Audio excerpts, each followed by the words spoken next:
আসসালামু আলাইকুম। দর্শক শ্রোতা কে বলছেন, প্রশ্ন করবেন? জি বলুন। ওয়ালাইকুম আসসালাম রহমতুল্লাহ। হুজুর কেমন আছেন? আলহামদুলিল্লাহ, আমরা ভালো আছি। আপনি ভালো আছেন? বলুন। আলহামদুলিল্লাহ, আল্লাহ ভালো। হুজুর একটা প্রশ্ন, জি যে আমি মানে আমরা সেহের আগে আমার গোসল ফরজ হয়েছে, জি কিন্তু ইচ্ছাকৃত অথবা ইচ্ছাকৃত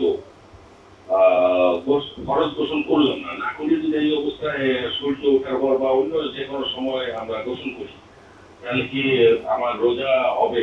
এটাই আমার একটা প্রশ্ন হচ্ছে। জি, আমাদের সাথেই থাকবেন। চমৎকার। তাহলে আগের অংশটুকু শেষ করি। শেষ করুন। 6 বছর হয়েছে নাতির। আমি ফোন দিয়েছি ছেলেকে যে তোমার কেমন আছো, দাদাভাইয়া কেমন আছে? বলতে আব্বু আলহামদুলিল্লাহ প্রথম রোজা রেখেছে প্রথম দিন, পরের দিন ডাকা নাই কেন কাটি করছে। 6 বছর তো ভাই, 6 বছর আর 80 বছরের তুলনা দিলাম। এই জন্য মাঝখানে আগের ভাই যেটা বলেছেন রোজা রাখতে ওয়াসওয়াসা আসে না, এটা করবেন না, এটা শয়তানি ওয়াসওয়াসা।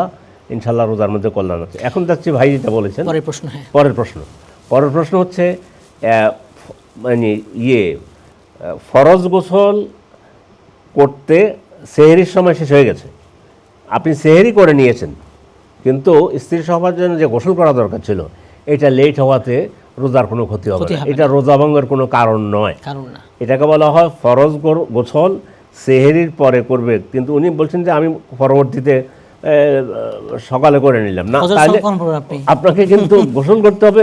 আপনি সেহরি শেষ করেছেন, আজান দিয়েছে ফজরের নামাজের জন্য, আপনি গোসল করেন, গোসল করে ফজর পড়তে হবে।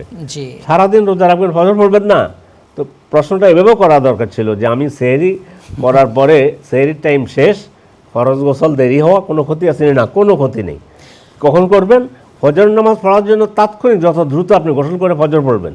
এবং এভাবে হবে যে আমার গোসল ফরজ আছে, ওই সময় সাহারি করে ফেলছি, আমি গোসল করিনি, আমার সিয়াম হবে কিনা? হবে, কোনো অসুবিধা নেই। এটাই প্রশ্ন। হ্যাঁ, এটাই।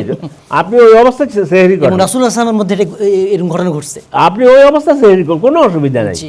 ঠিক আছে, কিন্তু আপনাকে গোসল করতে হবে পরে ফজর সালাত আদায় করার জন্য।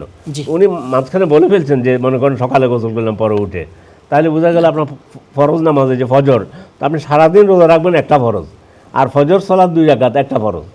ফলে আপনি সালাতের কথাও খেয়াল রাখতে হবে আমাদের।